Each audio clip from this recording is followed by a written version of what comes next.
Yeah, we don't. Brandon Thurston from WrestleNomics is up next, and we're going to follow Brandon with John Pollock from Post Wrestling. Delivering on the returns, increasing our margins. Ratings go down the toilet if I'm not here. All I do is simply put the math in my favor. We agree that Brandon and John do good work. The reason is simple wrestling economics. I've been told the Netflix numbers. I've been told the metrics a little bit, probably 5 different times. I still don't get it. There were respectable wrestling journalists who needed answers. Thank you very much, members of the media. I hope you all go to hell. How about we pop a number right here, right now?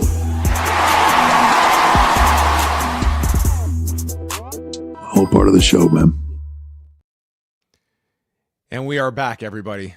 It is John Pollock and Brandon Thurston, joined by many charts on today's show. Yes. Get ready, folks. It's gonna be a banger. We are here after a week off. We had to recharge, but we're back. Mm-hmm. We're bringing. It's been an especially. This is a great thing to say at the beginning of a podcast, right? It's been an especially slow news couple of weeks. A little bit, yeah. It's picking up a bit this week. It was. I was saying to myself last week, you know what?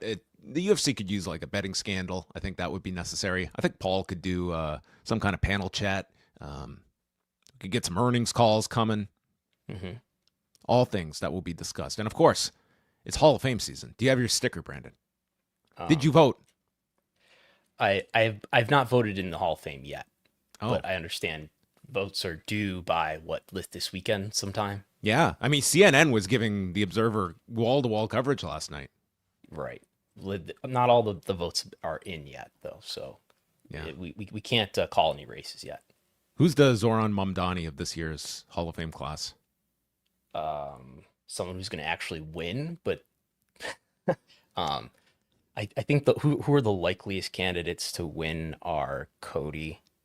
I'm a very stingy voter, and I get the sense that's way off from the norm. So I just there are going to be candidates who go in because I think the voters in general, they want to vote liberally. No politics connotations meant there. But so somebody's going to go in, and you consider, well, I guess we'll get into it, but there were candidates who were close last time, and I think those are the ones who are most likely to go in. Yeah, I hope we get to a point where some of these figures, they'll openly have to campaign in the future. Wouldn't that be fun? We had a campaign season. You had to have like the descendants of Ole Anderson going on podcasts to advocate for the late Ole. That'd be something. I remember when he advocated for his own candidacy on Observer Live in 2003, 2 was it? Very famous show when his book came out and he Aren't you the one who won't put me in the Hall of Fame? it was a wonderful show of just I listened to it live. I was spellbound. Like, oh my live. God. Ole Anderson is yelling at Dave Meltzer right now. It was quite a moment. Oh, I would to live in an era where Ole was putting out his book and then opting to do media. I don't know if he did one other interview to promote that book, but you pick your spots, and you chose an outlet that the interview far outlasted memories of his book. Hulk Hogan never drew a dime, and Ric Flair never did either. There are many quotes from that interview that will stay in my mind forever. Yeah. You're telling me facts that I'm not aware of. Another one. Well, there's the man laid out his campaign for you right then and there, as he is on the ballot this year. We will see if he is going to go in. So Brandon and I are going to go over our ballots, and then a little later on we will be talking about Paul Levesque joining the All In podcast crew. Paul Levesque at All In? Paul Levesque was all in last week, and we got 26 minutes of Paul Levesque, and I mined this with a fine-tooth comb, Brandon. I don't think I had one. This is what we do. No, I don't think there was either. Unfortunate. Yeah, maybe he's aware of what the internet was stating about his crutch phrase. We'll talk about that. We'll talk about some market-to-market comparisons, and Brandon has broken down. Now that we're over a month into the big data plus panel era, everyone wants to name this boom period. Well, maybe this will be the softening of it. Brandon is going to give us a contrast. What wrestling programs are getting hit the worst? And here's the spoiler. all wrestling shows have been hurt by this new methodology, but which ones are taking it the worst? Some all-time lows over the weekend. The World Series destroying pro wrestling. Brandon. SmackDown did under 1 million viewers. Uh-oh. 1 million viewers. I was told that AEW can't hit 1 million viewers. That was always the talking point. Is this the end of SmackDown? It's a great opportunity to tweet some things. It is, and to get some engagement. No million? Yeah. I guess it plummeted in the cable rankings, right? No, it was number one on what? in the demo still, despite being under 1 million viewers. What? There was a breakdown of the Canadian audience for Game 7. I think the game averaged like 14 million viewers in Canada, which is astounding. But then, Rogers is breaking down this to just as high a number as possible they can get to. And the number of people that sampled a portion of the game was over 18 million, meaning almost half the country tuned in at some point to watch this game on Saturday night. Mm-hmm. I watched it too. I was putting my hands on my head at various points. Yes, this was the image that Brandon sent to me. This was all 18 million of us on Saturday night. Who is this? This is Savage. What's his name? This is Treya Savage, our 22-year-old phenom. Yes, he's your young star pitcher. And then we have, who's the manager? This is John Schneider. This is the moment when the World Series game had just ended, and he was in this position, leaning over, his arms crossed over the dugout for throughout the game. This was his position to observe the game and monitor it. And when the game ended in extra innings, he did not move a muscle. He just stared into space with his arms still crossed. Yeah.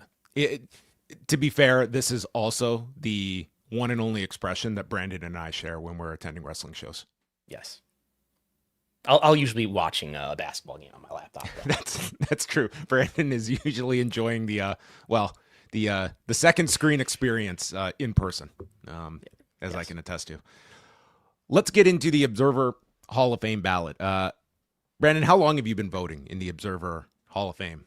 Long time, short time?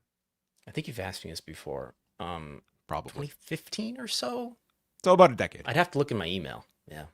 Okay. When you were you first addressed as Brandon Howard or Brandon Thurston? I don't know. Yeah.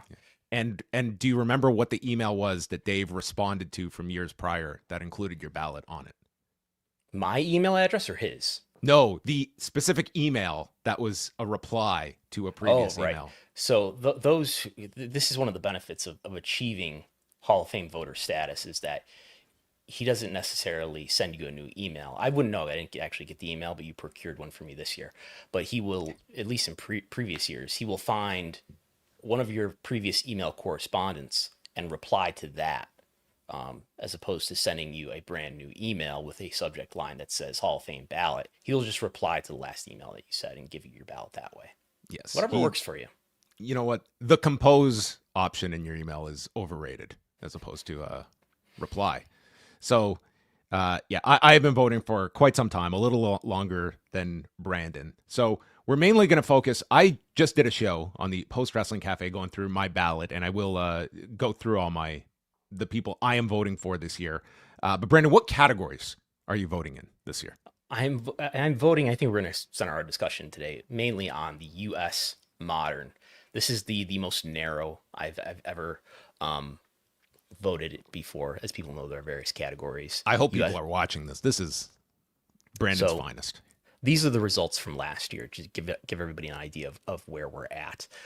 There are a few candidates on the ballot this year who were not last year, but I'm going to only vote in the U.S. Modern. That's the category that I'm most comfortable with. I have voted in almost all. I don't think I've ever voted in the Pacific European category before, but I voted in all the other categories at various times. So I'm going to vote only in the U.S. Modern. Leave the historical. And as we get older here, the historical, I think it properly has it has assumed candidates like Junkyard Dog and so forth, who I feel there are others who are much more qualified than me to vote for those other categories. In any case, this year, let's say last year, the candidates who are no longer on the ballot because they were inducted are Roman Reigns, who got 67%, got 2/3. You have to get 60%, 60% to be inducted in this non-physical, only on paper Hall of Fame. But Roman Reigns, Paul Orndorff, and the Young Bucks all went in from this category. Yes, Asuka, Bray Wyatt, Kevin Owens, Sami Zayn, Sid, and the Usos. Sid Udy were on the ballot last year, got less than 10%, so they were dropped, and the rest remain. Also being added this year are who? Drew McIntyre, Mercedes Moné / Sasha Banks, FTR, Bill Dundee, I'm sure has been on the ballot before, but was not on the ballot last year. Yeah, he is in the modern category, although I think he's moving to the historical category potentially next year. I think it doesn't make right sense that cusp. he's on the modern. I think it's taking into account, he's a weird one when we are assessing him next to Drew McIntyre, for instance. But I believe he's moving to historical next year, if I'm not mistaken. But yeah, as Brandon mentioned, yeah, Drew is on this year. I don't see Drew getting any kind of support this year. Mercedes Moné is, there's going to be a lot of comparisons with her and Becky Lynch. Becky, I think, has gotten like nominal support. How did she do last year? As we look here, 25%. So she has a lot of ground to make up. I'll just throw out mine that I am voting for, and then I'll hand it over to Brandon with his. I'm voting for the Briscoes, as I did last year. I'm also voting for Jon Moxley again. I'm voting for CM Punk again. I'm voting for Cody Rhodes again. And I am adding Sabu this year. He passed away earlier this year. A lot of cases have been made for Sabu. I'm not as high as others are on Sabu. He reached my threshold this year. It's a 6 maximum, so I'm voting for 5. I'm not maxing out my ballot in this category. But I think Punk and Rhodes would be the 2 big favorites this year that I would be somewhat surprised, especially Cody, but Punk for that matter too. I think it's going to be those 2 that would be the favorites to go in this year. Yeah, and we're not talking about non-wrestlers yet, but the non-wrestlers are on. What people are looking at on the screen are non-wrestlers also, because we got Tony Schiavone and so forth. I'm going to vote for CM Punk and Cody, and that's it, other than the non-wrestlers. The non-wrestlers I'll be voting for are, as always, Jim Johnston and Reggie Parks, as the sort of... They're in a category by themselves in terms of this is a guy who made music and the guy who made belts. I am not voting for, we can get into it, I'm not voting for Ted Turner, who was almost voted in last year with, I don't know about almost, but he got 52% of the vote. I just view Ted Turner as somebody who's obviously very important. But I don't think, look at the documentary on him. I think it's wrestling. How much wrestling was there in that? There was none. There was no wrestling beyond. I think there was a mention of the news anchors stating that they could hear the wrestling being filmed where they were nearby doing the news. Like, it couldn't have been more of a just like, yeah, those are the wacky cousins over in the far wing of Turner headquarters. That's where I struggle with Ted Turner. I am a voter for Ted Turner. Yes. Because I look at someone that I can't make the claim that this was somebody that was, forget deeply entrenched at all into professional wrestling. Here was a fan that had the resources to keep a company alive for as long as he did against the advice of others. That was pretty pivotal in terms of creating a distribution method by way of the Superstation to distribute Georgia Championship Wrestling nationally, to be able to create essentially wrestling in Georgia and take it through the 70s into the 80s. And what becomes of the industry if not for a Ted Turner in 1988, when the company is bleeding money, and we very well could have gone into the 90s without a Jim Crockett Promotions or Mid-South, and where things go from that. But I'll also say, like, the other side of it is that once we are inducting a Ted Turner and voting for that, like, this does turn into a larger discussion of the people that are multiple steps away from any kind of day-to-day or operations in pro wrestling that have had an impact that are not really that that connected to wrestling in any kind of regular type of day-to-day duties. He did make affirmative decisions. I think he gets into an edge case of like how I hesitate to use the word indirect, because he made direct decisions that very much enabled WCW to exist and to succeed when it succeeded. But it gets into, like, I think Bonnie Hammer would be a weaker case, but it gets in that direction when we're talking about, well, do we consider network executives who really enabled the success of wrestling? Should David Zaslav, should we consider the candidacy of David Zaslav? Might be the only Hall of Fame he'll be getting. I'm going to write an essay on Kevin Riley. Who threw that party in 2018? Who threw that party and invited both Kevin Riley and Tony Khan? Right. I'll say one, like, Nick Khan is going to have a hell of an argument. Like, the last 5 years, this guy has transformed WWE. He was the one that helped negotiate the television rights in 2018. He has been behind all of the renewals since, the deal with Netflix, the deal with Peacock, the deal with ESPN. Like, he has been sort of that point person in a lot of ways. He has had way more, like, his sole focus is WWE on a day-to-day basis, that if we're talking about executives, he's probably the most significant one of the last decade. Yeah. And especially, so if Nick in particular, if he doesn't leave WWE in the next few years and he continues to be with WWE as the president of WWE for 10, 15 years, he won't be somebody who will be easily forgotten and will stay in conversations like the Observer Hall of Fame about who should be in. We'll see what happens with Mark Shapiro. The fan sentiment. Now, this is not just an open fan vote. This is an elite class of elitists who get to vote in this Hall of Fame. But certainly, the fan sentiment, to the extent that people are even aware of who Mark Shapiro is, we mostly at this moment associate him, 2 years into the merger, with raising ticket prices, slapping sponsorship logos on things. If people were aware of it, I think people are just so barely aware of who he is. But he's certainly associated with monetizing wrestling in a way that has not been favorable to fan experience. The reassurance you can provide. Whoops. We're not afraid to pound our chest about it. Yes. Well, if the Mark Shapiro discussion, I feel like that's my Olympic Games that I'm preparing for, to go through the good and the bad. George Barrios. Certainly brought a lot of volume of hair product to his day-to-day. We're still looking for those mythical how many millions of fans that are worldwide that are going to sign up for the network, but perhaps him and Michelle Wilson, maybe they'll be considered like a tag team, like Inoki and Sakaguchi. Yes. And I guess I would like to touch on, too, something that I think about as I listen to Between the Sheets, which you did a long and really interesting talk with David Bixenspan about this Hall of Fame.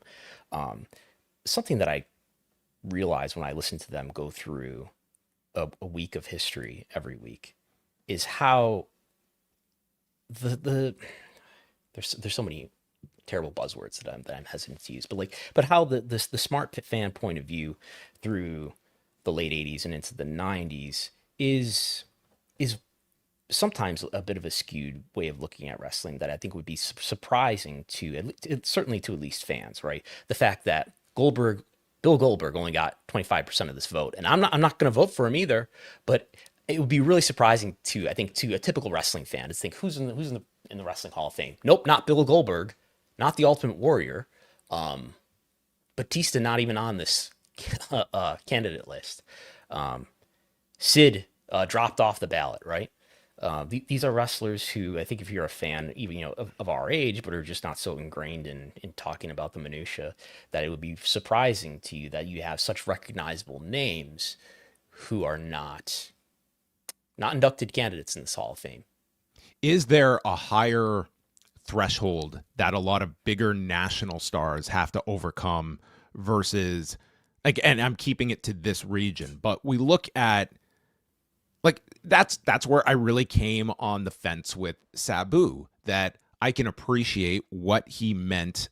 Really, we're talking about 93, 95, and then the long-lasting influence that he had on the industry, on performers, but we look upon him as somebody that, like, what he could draw at an independent level, and then we're looking at like bigger like Bill Goldberg had a year in 1998 that is like pretty much no one on this section could replicate outside of a, you know, Cody and a Punk, and I don't think any of them are single-handedly as responsible for the success versus Bill Goldberg in WCW in 1998. That was just a phenom that we observed.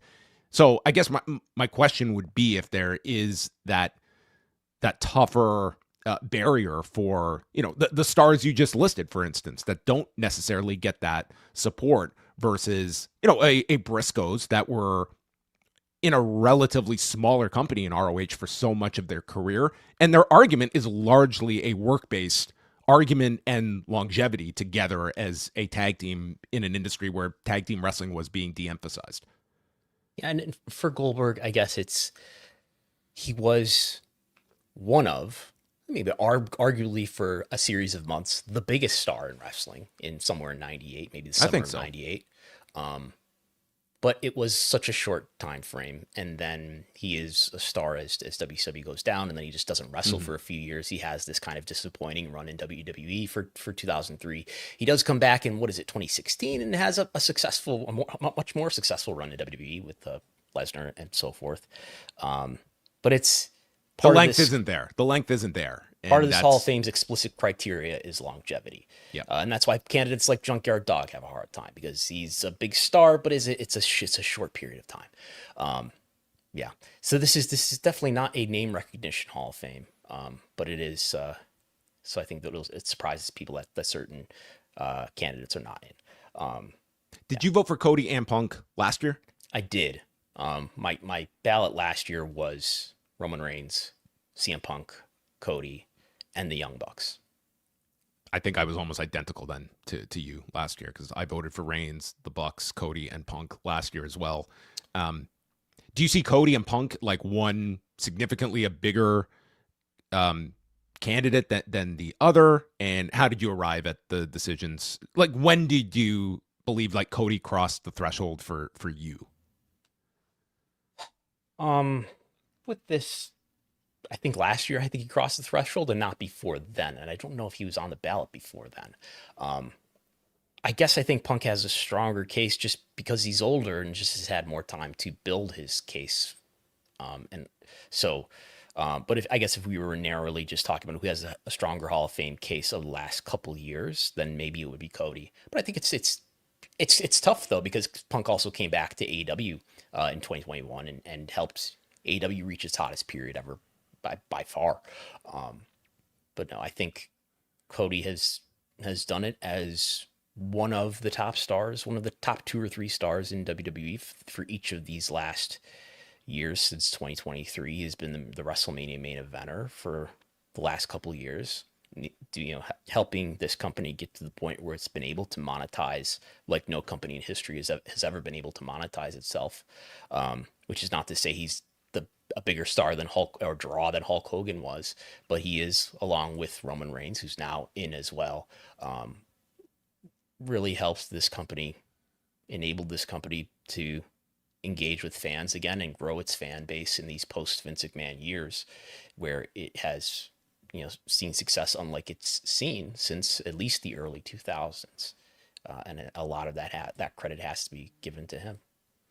And if Punk does get inducted, it will answer the question that was posed by one Phil Brooks after All Out 2022. What did I ever do, Dave? What did I ever do? Maybe this will answer that question. What he ever did if he gets inducted. Do you think any of them will acknowledge such an induction? No. Nobody in WWE is going to acknowledge it. No. And do you see... Yeah. I wonder if, I think that they're probably not. Do you think Drew McIntyre is maybe Drew is? Yeah. like, to be quite honest, I could see Drew doing like really, really low in this. Yeah, and that's not like an indictment against Drew. I just don't see him getting any kind of support that like look at a Sami Zayn and a Kevin Owens, for instance. Like, they just fell off the ballot instantly last year. I see Drew as being closer to that grouping. Yeah, and I see that as a flaw in how this Hall of Fame is conducted. That we're all you need to beyond the list of candidates, other than have a strong career, is you need to be, I believe, 35 years old. Is it?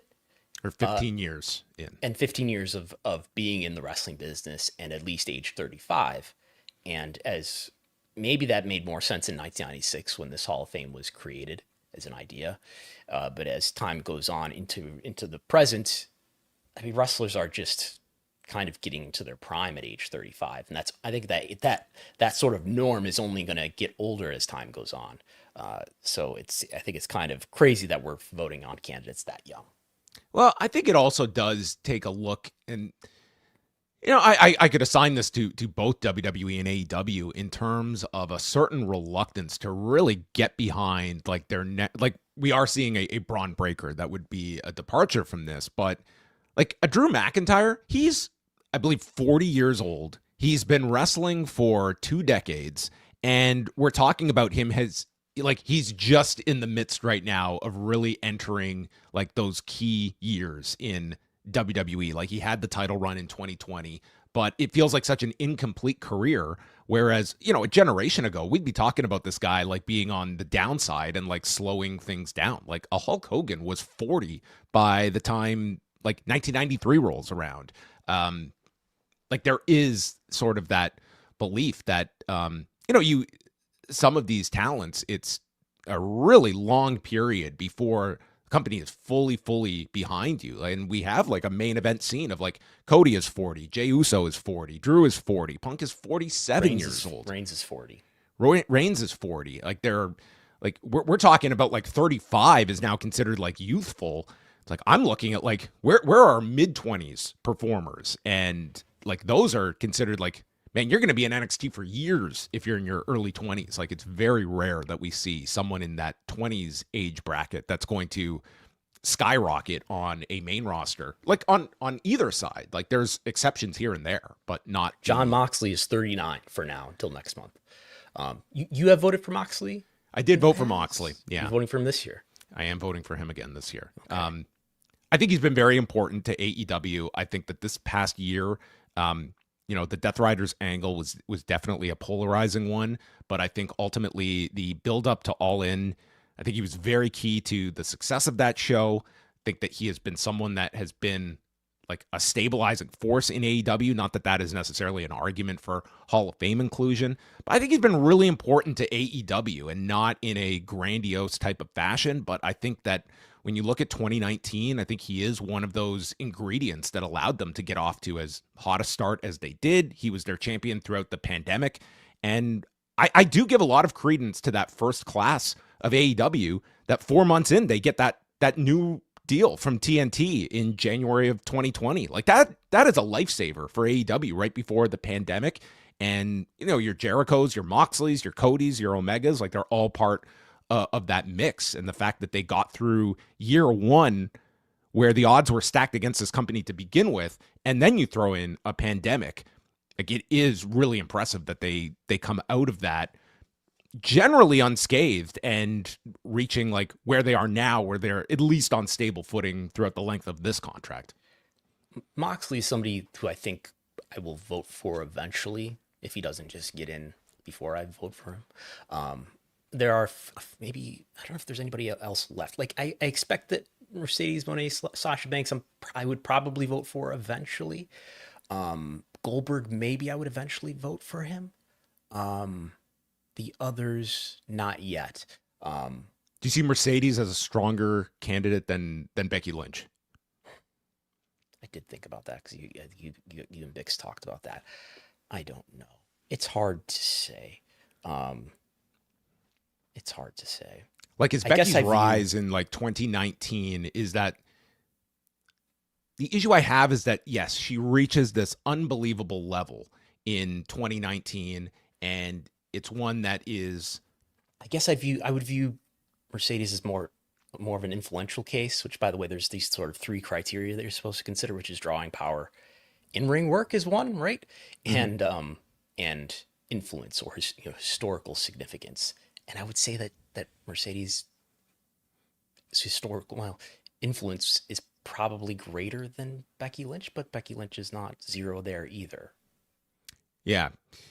It's one that, like, when I look at who has had the most influence on the WWE's direction and the women's division as a whole over this last decade, it's Ronda Rousey. I think clearly. And I don't think she'd get ballot ever. She'll never get any support if she was on this. Like, I think a lot of fans view her as like this negative. And granted, I don't think she does herself a whole lot of favors with a lot of her commentary, but like, she is the reason. Would you vote for Ronda Rousey? I'd give it thought. I'd certainly give it thought, because it, like, that whole give divas a chance deal, like, that's happening as she's waxing Kat Zingano in 28 seconds, and she is a phenom in mixed martial arts. And that was the impetus behind, NXT getting behind a women's division, behind the whole transfer of how they viewed their women's division, that it could be a significant part of their card makeup and the direction that a lot of these now you're talking about a time where she has never had one pro wrestling match yet. She just so happens to cross over from MMA into pro wrestling later. Yes. I mean, she does come over to wrestling, and I think that, like, is Becky in the position of headlining a WrestleMania if there's not a Ronda Rousey involved? I see. No. I don't know what the answer is. I'm not saying she gets in, but it's definitely one that I would at least give some thought to. Brock Lesnar, like, he got inducted into this Hall of Fame, I think, greatly on the weight of his UFC career. So, like, we have some of those candidates. It's like, how much do you really assess that? Like, is Brock Lesnar, if you take out all of the UFC, like, how do you weigh his wrestling portion, especially when he got inducted into this, which was, years and years ago? It's one of the wider issues. I guess it's just reflective of the Observer's coverage, right? Is that there's, I don't think we're weighing MMA into this. I don't think we should, right? I mean, especially Brock's UFC career is in this transitional period where he does draw from a lot of wrestling fans for success in another arena that we're not really voting upon, but then does bring that back to WWE, where he's certainly a protected star. His UFC career is sort of overlaying this point in time where wrestling fans, where the wrestling fan base and the UFC fan base are splitting apart, where I think that now they're pretty far apart. So I certainly at this point, we're not considering, Conor McGregor is not a candidate here. Kazushi Sakuraba is not in this Hall of Fame, right? No. But he would be an interesting case in that his stardom is totally in MMA, right? It's in the rise of Pride in the early 2000s, the Gracie Hunter and all that. Although he came out of pro wrestling and wasn't as, the story was that he was defending pro wrestling from all these MMA fighters who were trying to kill pro wrestling, and they eventually did in Japan, which led. And then Vanderlei Silva nearly killed him multiple times. Yes. Some very vicious fights that he had. But again, a lot of it was like he was representing pro wrestling, but all the business he drew was for Pride as well. Again, like with Ronda Rousey, influence is one section, and I think she's very high on influence.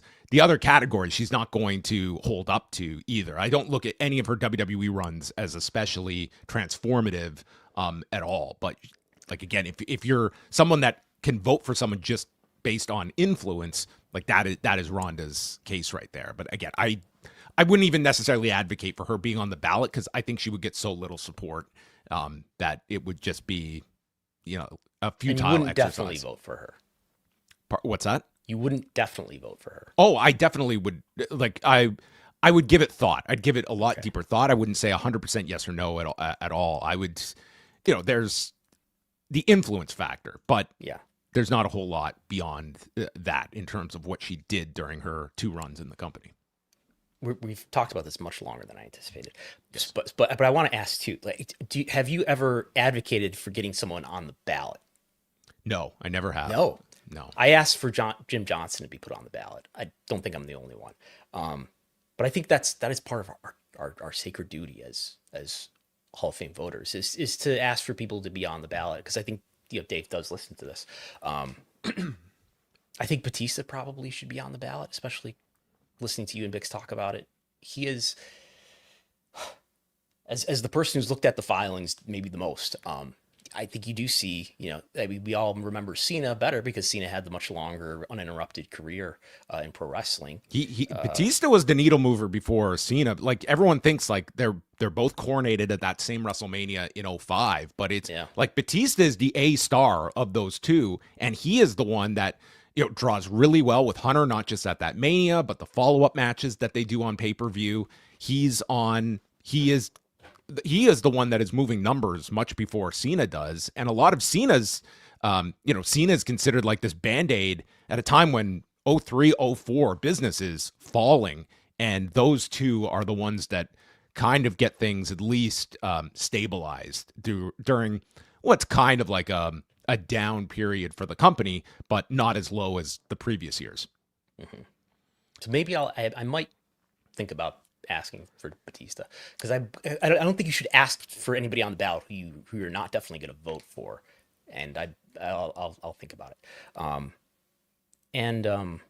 Has there ever been, so there's in the non-wrestler category, there's managers, promoters, bookers, Ted Turners, and there's some journalists on here. So Bill Apter is in now, right? I guess so there are some living people. I was going to ask, are there any living reporters who've been candidates? And Bill Apter is one, and he's in, right? Because I was going to say, well, why don't we have Wade Keller on this ballot? I think we don't have Dave Meltzer because it's Dave Meltzer's Hall of Fame. This would be like maybe somebody should be the Nick Khan to his Paul Levesque here, and just announce that he's on the ballot against his will. They'll just announce it at the Observer headquarters meeting with everybody. Yeah, in terms of like reporters, like there's Koichi Yoshizawa, who died recently, and that was why he was added. He was added last year. Like Stanley Weston is one he's in the historical category. Right, he's on here, but yeah, living, not any other reporters. James Melby has passed away. Larry Matuszak has passed away. Mike Tenay is on the category, but he did reporting. He did like actual reporting before he became a broadcaster, and there's been a lot of advocacy for Mike Tenay. I didn't vote for Tenay this year, but much more famous as a TV commentator. Yeah, I think he's largely being voted in or out based on his broadcast work, as is, I assume, Gorilla Monsoon for a lot of people. Like, I don't think it's his behind the scenes work, like his ownership in the WWF or Puerto Rico. It's going to be your affinity or lack thereof for him as a broadcaster. Yeah. So, but I think Wade, if we're considering people who did important reporting and who have been influential on how we report about pro wrestling, okay, maybe we're not going to put Dave on here because it's his Hall of Fame, but then we have to put Wade on here. And I guess, everyone says in defense to that, well, it's, we can't put Wade in without putting Dave in, but I mean, I don't know. Why not? I think that I think you would look at Wade Keller as someone that could totally fit on this list and be someone of discussion. I don't know what Dave's thoughts are on like when it comes to reporters. It is kind of weird for like, I can understand not wanting to put yourself on this ballot. I sure as hell would not want to do that with myself, nor would I ever want to be on a ballot. But yeah, it's something to look at, especially when we are talking about people like Bill Apter and such and others that like the precedent has been set that reporters can be placed on this. And yeah, a Keller would be one of those. Maybe Norm DaCosta as well from the Toronto Star. No? Did he break some wrestling stories? That name sounds familiar. He definitely was an Observer reader. Was a big fan of the Anabolic Warrior, as he would call him in his weekly column. All right, well there you have it. So we have got Brandon's ballot, and yeah, I'm voting for, in the non-wrestler category, I'm voting for Dave Brown, Bobby Bruns, Morris Siegel, Ted Turner, Jesse Ventura, Roy Welch, and I am voting for Koichi Yoshizawa. So I am maxing out on the non-wrestlers. And there you have it. The deadline is this week, and then the issue will be out in the coming weeks, and maybe we'll go over the results when they come out, see who goes in. We went very lengthy on this as we are 40 minutes into the show. TKO earnings tonight. A wonderful Wednesday night earnings release. Nothing better than a Wednesday evening, a quiet Wednesday evening for an earnings report / call. We're going to get Mark Shapiro talking to us about what they achieved in the third quarter of 2025. Any grand expectations going into this earnings call? We have among the highlights, certainly probably a lot of focus on the launch on ESPN for the company, the announcement of WrestleMania going to Saudi Arabia in 2027, probably some discussion on TKO boxing and staging the Canelo-Terrence Crawford fight over this past quarter, and of course, big data plus panel that I'm sure will be the tip of everyone's tongue to get to the bottom of these declines. If I don't know whether it'll be asked or not by this set of analysts, but I think it's absolutely an important question concerning their media rights. I don't know if we're going to transition into that discussion, but I'll pull up the chart here. Your ratings, at least the SmackDown ratings, and your NXT ratings, SmackDown is down 22% under this methodology. NXT is down 15% under this methodology. We only have, I think, one UFC number to look at, which is the prelims, which did, I don't know if I have it here, did 519, which is in the range of, I guess, what they had done previously. So I don't know if it's affecting UFC in the same way. And UFC is probably just categorized as sports, so maybe that it's not being hindered in the way that wrestling is. But does this change how you should? I mean, you're down suddenly under this new methodology. This is not just a result of cord cutting. You're suddenly down 20% on SmackDown. Does that? Should I be thinking about that as an investor, which I'm not?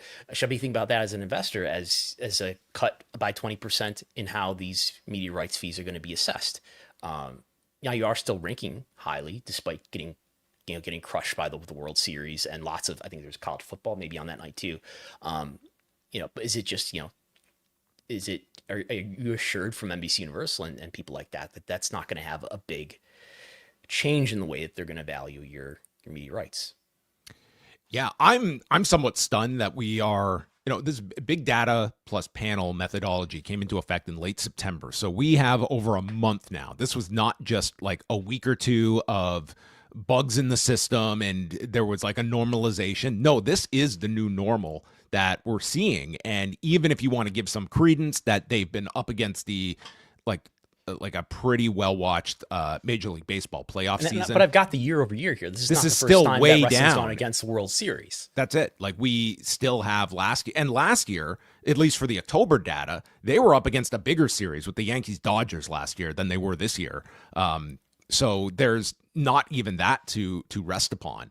Like this to me is a very alarming story, and it's really got no attention in any kind of like significant ways outside of like wrestling media of where these numbers are across the board. This is not like a one-off that it's only affecting some programs. Like this feels as though it is AEW and WWE that have taken this really on the chin throughout this period. But I don't know if this is really going to cross the threshold and be addressed in any kind of meaningful way on this call. But this is something that you 100% should be focused upon, because this has been kind of your lifeblood, is these numbers and what we can attract to continue to get these escalating fees.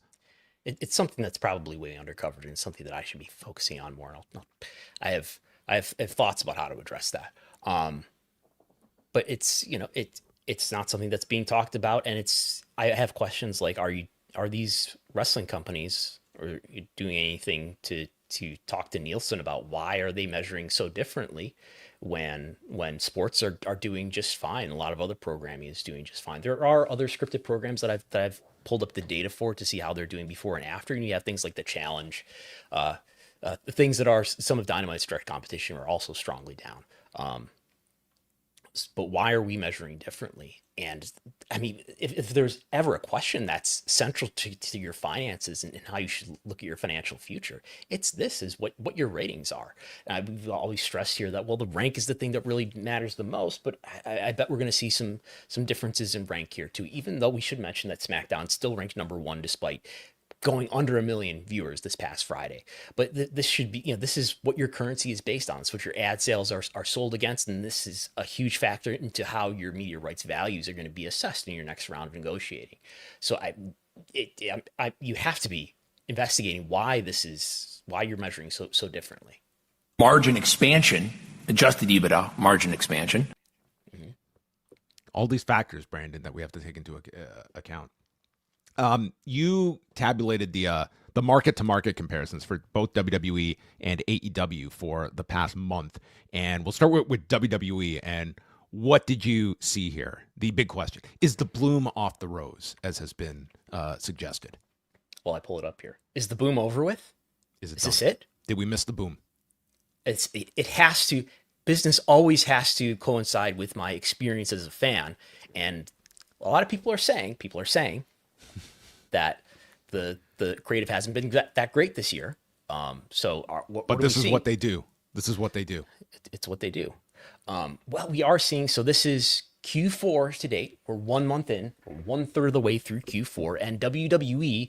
What's a market comparison? A market comparison, by my definition here, is I'm looking at the Raw in this town, the SmackDown in this town, compared to the last time in this town that the same event type, that is Raw or SmackDown, were in that town.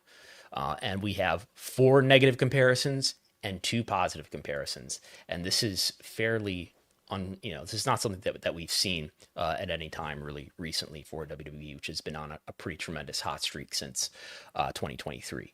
Now the quarter is not yet over with, so this is not in the books. They have 2 months to straighten this out and get that margin expansion going again. Now, you could say this on one hand, this is only based on the WrestleTix estimate of tickets distributed. I believe there was the one show was it Utah? In Salt Lake City. That was, I think, just this past Friday on Halloween. That was, I think, under 5,000 or something like that. Don't quote me. 4,226. Yeah. And this was also back-to-back nights in the same arena, because this is where they also held Saturday night's main event the next night. Right. So as a result, we have so far in Q4, SmackDown is down, averaging just under 7,000, whereas it's been over 10,000 in each of the last 2 years. But Raw is still averaging higher so far in this quarter versus the last 2 years. We should mention, ticket prices have more than doubled, as my reporting has shown. So despite, they could cut attendance in half and they would still be making more revenue. So basically, no doubt here that even if these attendances fall a little bit, they're still making a lot more revenue because they're charging double the price. So all this is something to take in consideration. And if you're trying to answer the question about what's the state of popularity for WWE, is it up, is it down in terms of fan engagement? You got to take this as one thing along with some other things, although the other things are harder and harder to understand. Yeah, I think that this is very clearly, and how you, like, if you are running this business of, in a comparison point of just number of people versus what the per average spend is by person that is coming in, like your attendance, as you mentioned, it could slide, but you're making so much more money off those that are still attending that your revenue for these shows is that much more. And I think that is more work to do there too, by the way. Don't get comfortable with the prices being doubled. It's going to go even higher. That's what we call in the industry step one. Okay. That's right. Just wait. So then we compare to AEW. What about AEW? How does this affect AEW? AEW, of course, our favorite segment every week. So again, you have 5 market-to-market comparisons throughout the month of October, and I see a handful of negatives here. It's still, I believe, a largely negative story for AEW. It is. Oh dear. We had 4 negative stories and 1 positive story in the month of October. On average, the market-to-market comparison was down 21%. So we do have this one positive story, which is Jacksonville, but then they went the next night and were down from the prior Collision in Jacksonville. We do have a pay-per-view comparison here, and it's a fairly like-to-like comparison where we have was it Dynasty of last year being compared to the what was the pay-per-view that just happened? Wrestle Dream. It was down 34% from Dynasty for this. I'm sorry, no, it was down 5%. The Dynamite was down 34% from the 2023 Dynamite. And then we had San Antonio down 66% Yeah, I didn't realize that they did that many last December for San Antonio, because they were under 2,000 for this for last week's show at the Boeing Center, which is also the same venue NXT is about to run in a few weeks for their deadline event as well. So San Antonio, get ready for more pro wrestling coming your way. Is there anything you recently did your quarterly earnings call with Josh Nason? No affiliation with AEW. This is an unofficial earnings call you do every quarter. We are not affiliated with AEW or Nielsen.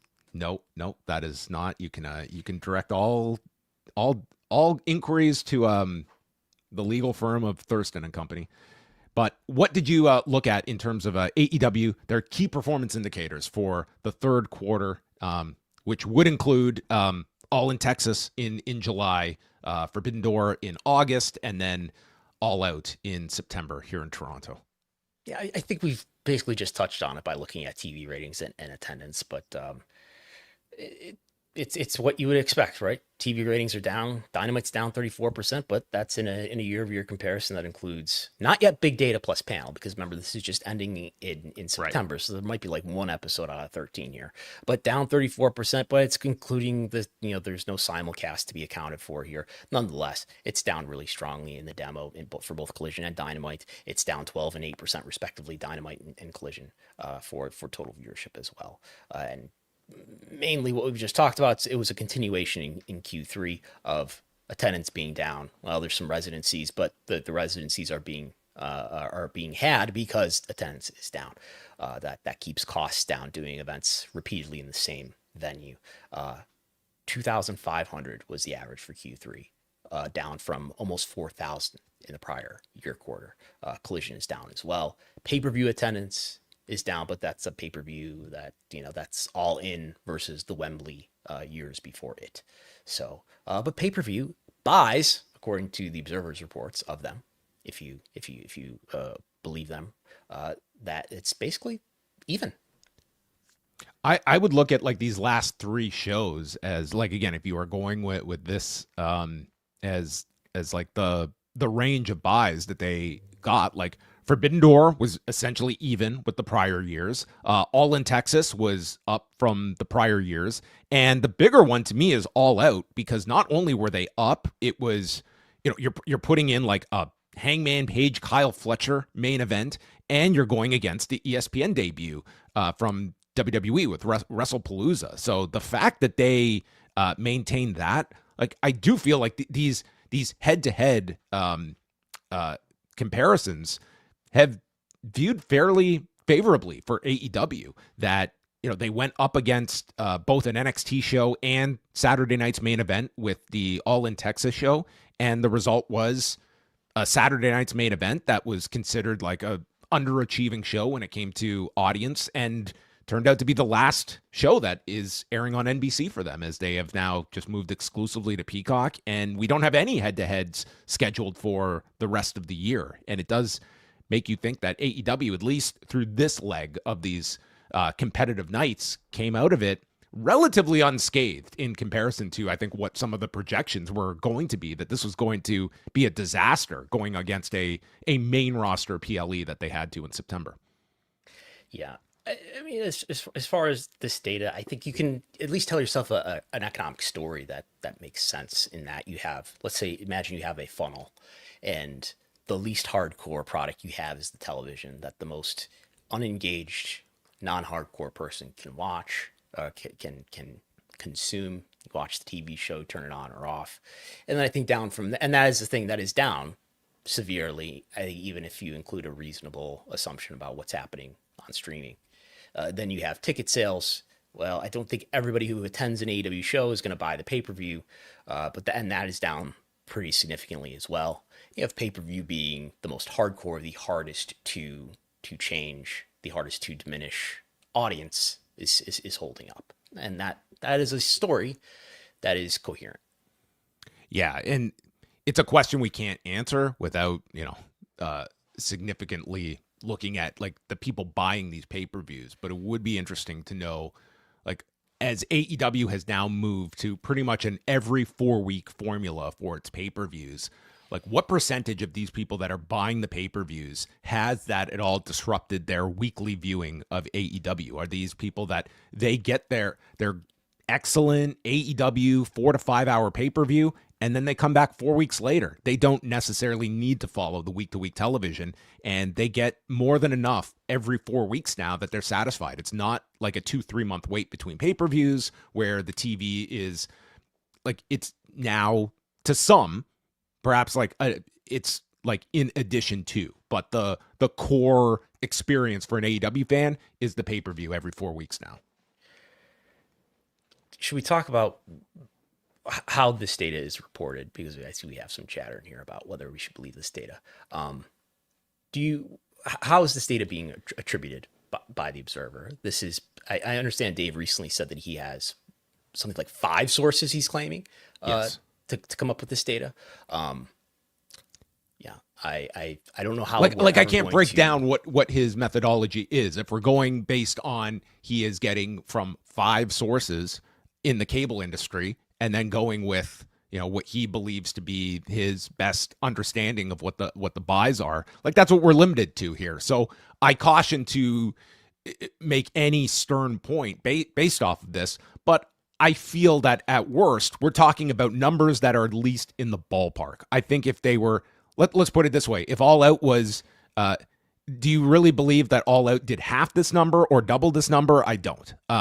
But of course, this is going to be unscientific, that we're not going to get the exact number, but we are limited with what data we have. But like, Brandon, if you had 5 cable industry sources giving you data, like, would you feel confident? I want to parse that too. I don't know that he's saying he has 5 cable industry sources. He's saying he has 5 sources. Now, does that mean he has multiple people from the same organization telling him something similar? I think Dave could do himself a service and mitigate this sort of discussion by being, while still anonymizing, being more clear about the source, about the source, about where the sourcing is, without, of course, revealing that.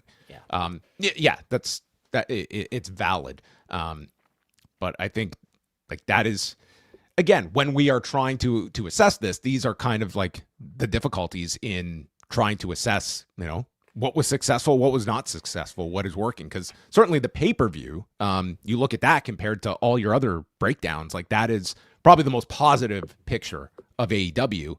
And it's also the one that they are probably represents your most engaged audience members that are willing to spend $50 every month on a pay-per-view.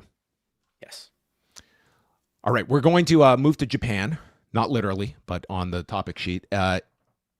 New Japan has put out a new attendance figure for Wrestle Kingdom, which is 2 months away, as Hiroshi Tanahashi has revealed that he is now responsible for 31,548 tickets being sold based on his retirement. Only him.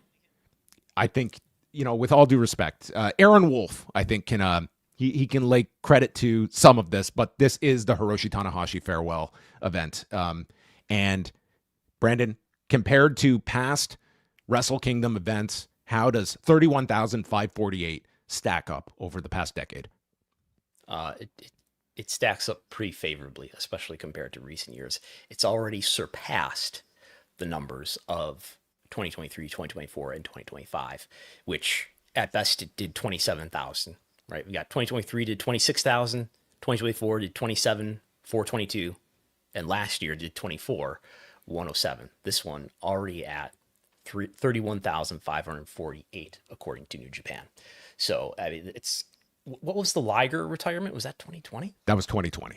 Yeah, and that was a 2-day Wrestle Kingdom that did 40,000 and then another 30,000 and change the next day.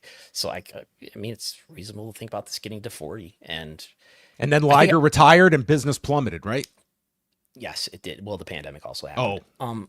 And then Okada and Ospreay and Kenny Omega all left. Well, that was actually just, well, you get the point. I think everybody in wrestling is realizing lately how great it is to retire. We got Cody Rhodes, I understand, talking about how his next contract might be his last. AJ Styles. AJ Styles is next on the docket.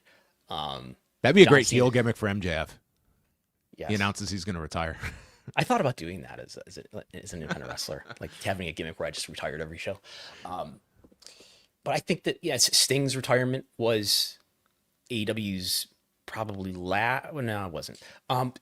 Sting's retirement did a really strong gate and a really strong buy rate reportedly. Yes. But Tam Nakano this past year in Stardom. Okay. Yeah. Terry Funk in 1983. All of these to be covered on Rewind Away's greatest retirement matches ever compilation on Thursday, by the way. Cheap plug. But I do think this is something this is kind of it has dawned on the wrestling business that retiring draws. So I think we may see more of this now. Whether or not we see people uphold their retirements in pro wrestling is always a question. You know, if Turkey wants you, he'll get you. My question to you, how much money then did Steve Austin leave on the table in 2003, only telling Vince McMahon and Jim Ross of his plans to retire? I think it was different in 2003, right? Yeah. A retirement would not be consumed in the same way. And I think there's a lot to think about on that, right? Like I don't know if people would just believe it less at that time.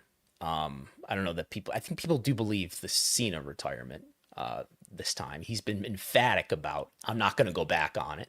Rusev isn't convinced. Okay. Well, it takes a lot to convince Rusev of anything, I think. I don't know. There wasn't such nostalgia. The wrestling fan was different at that time, right? The wrestling fan wasn't as ready to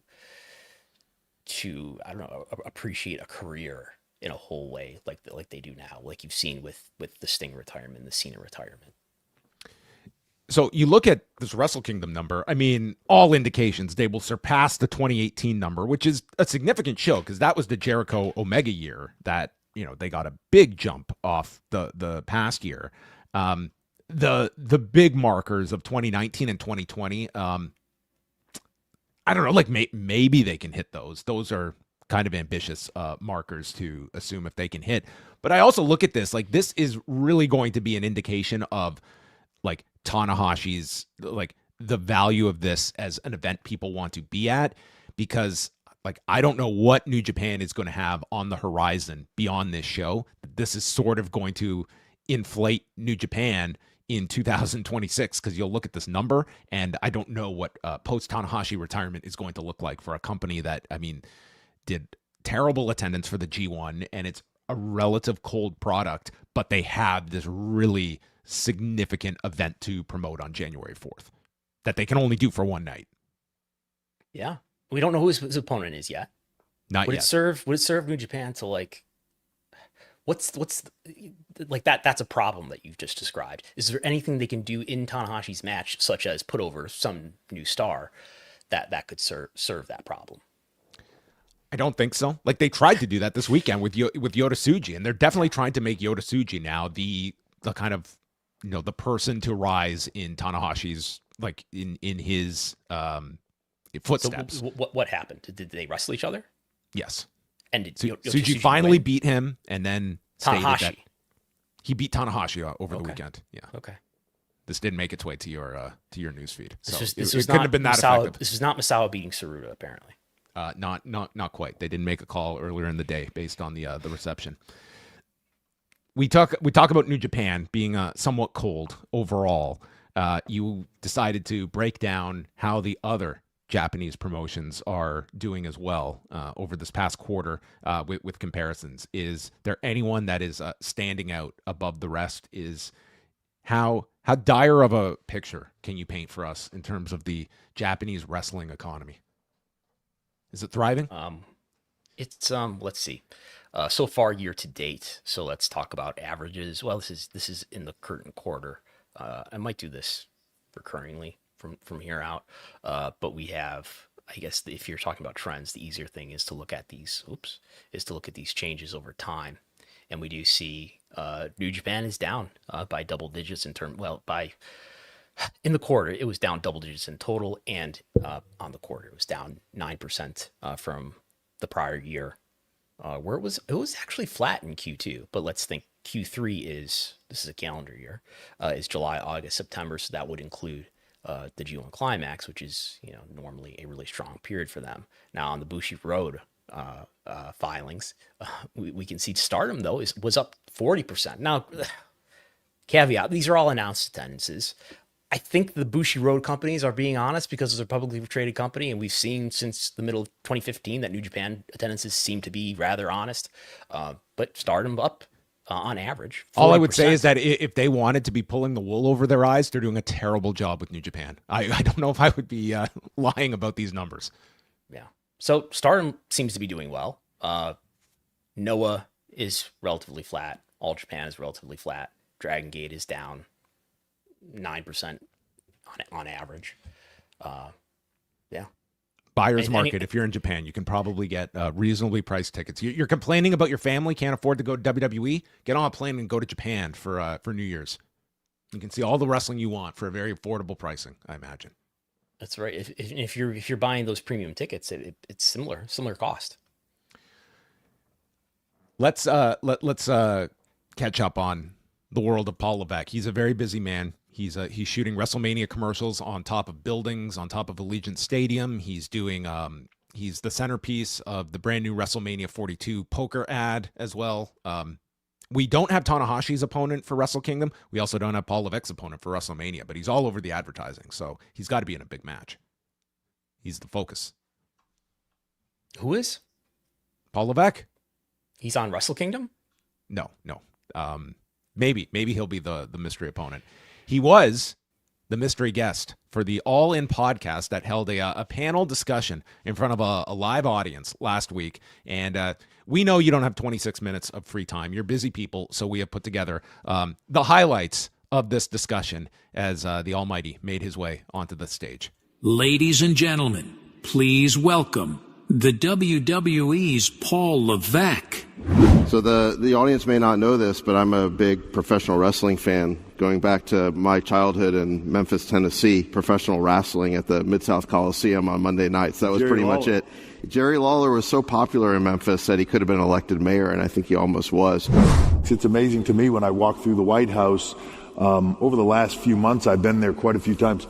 How many people in the White House are huge fans of WWE? The one thing about WWE is we're a fun reflection of the world.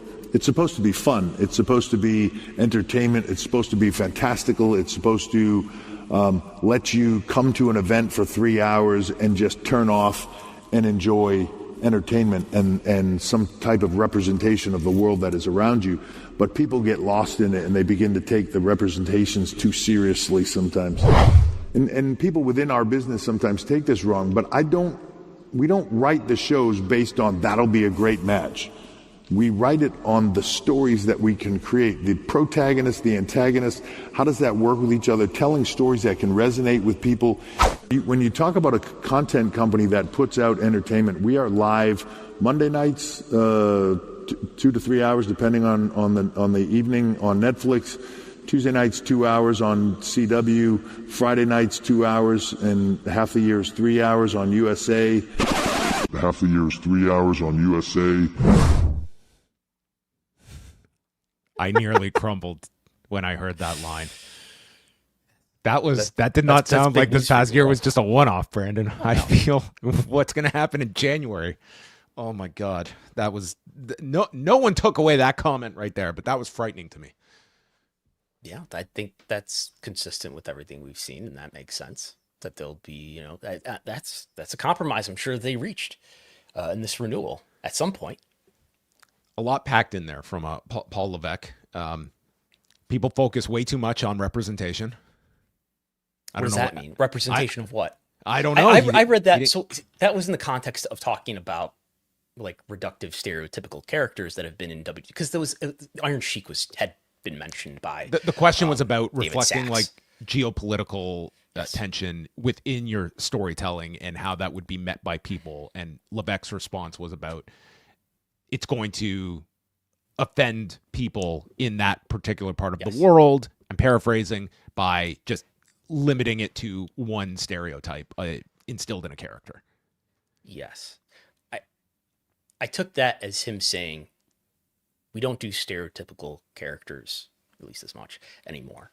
And he did hedge after that, saying that because people, something to the effect of people will get offended by, even if they don't have a stake on either side. I guess, which is to say, you're getting offended about it, even though you're not a member of that community or something like that. Yes, unless you're Kit Wilson and the libs are your primary target with that specific character. But we digress. Yeah, I mean, it was generally some of the questions ranged from about like their content distribution to, man, this stuff hurts. Stuff really hurts, doesn't it? And he's like, yeah, it's not ballet. And then I guess the quote everyone ran with was his line about they don't book for great matches, I guess inferring that that's some kind of knock toward AEW. I didn't listen to that as like this. I didn't take AEW from that at combative answer from Paul Levesque. I mean, and he's one that, I mean, if you can tell with his tone, I think when he is kind of thumbing his nose at others, I didn't take it to be that either. That was it. It was and a lot of fans of WWE in the White House. Surprise, surprise. Well, he was talking to the right audience here. The All In podcast. You're telling me I'm not familiar with this podcast, but you brought me up to speed. I've never listened to it, but I do know who these people are. Vaguely. This is Dave. These are big tech entrepreneurs. David Sachs, Chamath Palihapitiya, Jason Calacanis, and there's at least one other individual. Do you think David Sachs voted for Dave Brown in the non-wrestler category? I doubt he gets a ballot. Big Memphis fan. All right, well, there you go. We saved you 26 minutes. I don't think anything else was too earth-shattering in that discussion beyond this fear of what comes January, because I might be retiring from SmackDown duty at that point. I'm too old for this. Mm-hmm. Maybe I'll take it over. I can't do 3 hours anymore, but hey, Brandon, I will be more than happy to hand the mantle over to. Let's do some ratings discussion before we get out of here. So going back a week, man, these numbers get so delayed, Brandon. I mean, it's I don't like this whole waiting period that we have. It just feels like forever that we've got to get these numbers out. But last week, some pretty awful viewership numbers. I don't know how to color this any better than that. NXT did 527,000 viewers, 0.07 in the demo. Dynamite doing 459,000 viewers, a 0.08 in the demo. SmackDown, as Brandon mentioned, under 1 million viewers, 933,000, which was down 19% week over week. Demo 0.20, which was down 31%. And then an astounding number, okay, Brandon?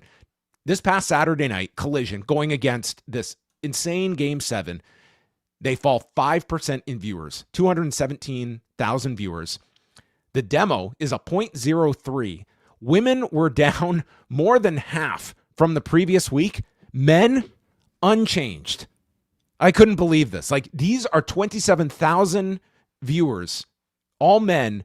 They are not missing Collision if their house was on fire, okay? They are strapped to their couch from 8 till 10 on TNT on a Saturday night. They are not missing 1 minute of Collision, no matter what is going on in the world.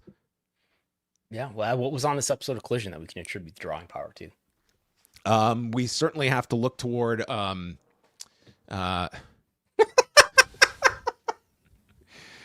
what did we have? Oh, it was Mercedes Moné and Olympia. Okay. So maybe this is part of Mercedes Moné's candidacy, is her ability to retain against Game 7 of the World Series. That's right. All right. Any other SmackDown? These were their lowest numbers in their history this past Friday night. But I mean, with the caveat, we had not only the World Series but also Halloween night. This was I think I'm more interested in seeing how SmackDown and by extension several of these other programs fare in November. Now I would expect this to be the record low for a long time. Yeah, it would be hard to imagine them falling below this or having anything against them that's going to be in excess of 24 million viewers on top of not quite a holiday, but pretty much adjacent to it in Halloween. Yeah. All right. Was there anything else you wanted to get to that we did not touch upon, Brandon? I want to make sure all your slides are represented here on the show. Oh, I don't know. We had the betting scandal. As UFC fighters continued. Well, go ahead.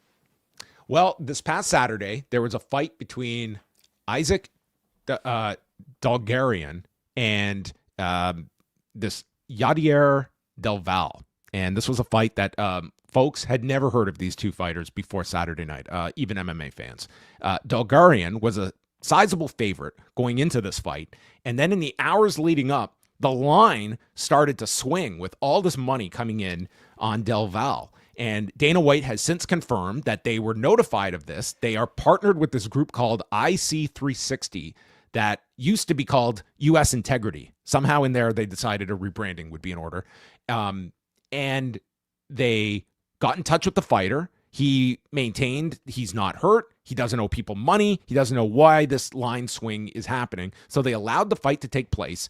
And to be charitable, Isaac Dalgarian shit the bed in this fight. He fought a terrible fight. He was submitted in the first round. Dana White said as soon as this fight ended, his eyebrows were raised and he immediately went backstage and called the FBI. Are you serious? We've all been there, Brandon. He said he called the FBI. He called the FBI. He does have a friend who works there. I think, yeah. It's he has cash on delivery on his phone. So he contacts was Cash at the event. He was not at the event. And was this in Las Vegas? It was in Las Vegas. It was at the Apex. He lives there. Cash Patel isn't going to the Apex. He only goes to numbered events. That's which is a whole separate thing that now the UFC is going to be subject to an investigation. And whether you believe there is a reason FBI directors do not attend and be chummy with now people that they literally have to investigate. But I think the horse has left the barn on that discussion. But yeah, Dana White said what do you that want Jim Comey to be the FBI director? Could you imagine? And this, by the way, comes a week after the whole FBI reveal of the NBA betting scandals as well. Right. So this is a pretty big story. Ariel Helwani has done a lot of reporting on this, that he has been in contact with fighters that have said they too have been approached in the past about compromising fights, and the fact that this is not just some one-off incident, that you have the combination of fighters that are, especially lower end fighters that are very underpaid, that are They're underpaid. That's the rumor that goes around. And UFC's making record revenue though. Well, I only go by what their settlement reads from the Kung Lee lawsuit, that apparently some of these fighters have been underpaid along the way. Well, this sounds like a great way for them to make extra money. I think, take a lesson from the old time pro wrestlers here. Maybe what's this individual's name? Isaac Dalgarian was reading about, Farmer Burns and the Barnstormer era. I think this is a great way to do it, especially, look at the opportunity around all these sports betting businesses. Well, back in the Farmer Burns days, where the term mark emerged from unsuspecting fans that could be hoodwinked, today, those same people are now registering with DraftKings and Caesars and other sports books. And I don't think this outrage is over the integrity of this sport. It's, I don't want to be putting my money down on fights that are out of my control. And it does become a question of how much this impacts the confidence that fans are going to have to bet on these fights, which have become a huge revenue center for the UFC. They are in partnership with DraftKings, which apparently is one of the only sports books that has not offered credits in exchange for those that lost money on this fight, whereas other books have done that and given credits for. The questions become, and Dana White has basically stated, the FBI is now investigating this, how far spread this is among other fighters, if this is something that is contained to this one fight, or something that, as Ariel Helwani has reported, multiple fighters have been approached over time to compromise fights. And if fans are going to have this belief that I'm not going to bet on these fights because I don't have confidence that these fights are as they appear to be. And if this has not gained the level of traction of the NBA betting scandal, but this is a very prominent story, and I can see it really having a detrimental effect on fan engagement, at least when it comes to sports books and betting on these fights. I would say this is a great opportunity for UFC fighters to say, hey, just pay us more, and we won't be tempted by this. But they'll have cauliflower ear from having their neck stood on for so long. I don't think there's going to be any change anytime soon. Well, Dana White is promising that if you're involved in this, you'll go to prison. Okay. Prison. So Dana White ain't screwing around here. Okay. So he's got the FBI backing him on this whole thing. So a notable story to keep your eyes on. Ridge Holland is having some issues too. He is, but I don't know if any sports books are going to be taking any wagers on Ridge Holland and his futures either. But well, anyway, there'll be a TKO earnings report this evening, and I expect great financial results. A cash gusher is what TKO is. Yeah, do you think they'll break down the ESPN pool? What portion is going toward performers and talent from this new deal? The $7.7 billion deal with Paramount. What portion of that's going towards the fighters? What amount Saudi Arabia is contributing to the retirement funds of all these performers? Yes. Do you think any of those questions will be asked? No. Okay.